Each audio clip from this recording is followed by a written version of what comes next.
کہ علامہ اور مولاناؤں کو کیا ہو گیا ہے، وہ کہاں گم ہو گئے ہیں، وہ کیوں نہیں بولتے کہ ظلم ہوا، ایک عظیم مسلمان مارا گیا؟ کیوں؟ کیونکہ ایسا لگتا ہے کہ یہ بولتے ہوئے ان کی دکانداری کو خطرہ ہے، کیونکہ وہ نظریات و عقائد دوسرے رکھتا تھا۔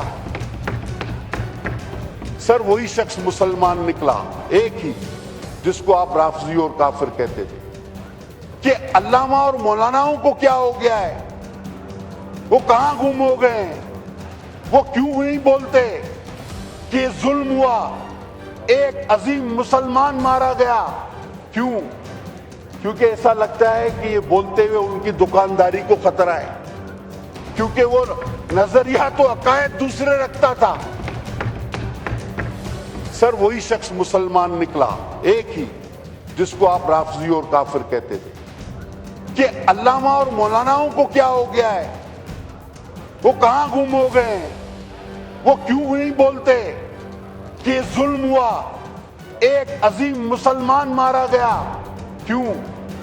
کیونکہ ایسا لگتا ہے کہ یہ بولتے ہوئے ان کی دکانداری کو خطرہ ہے، کیونکہ وہ نظریات و عقائد دوسرے رکھتا تھا۔ سر وہی شخص مسلمان نکلا، ایک ہی، جس کو آپ رافضی اور کافر کہتے تھے،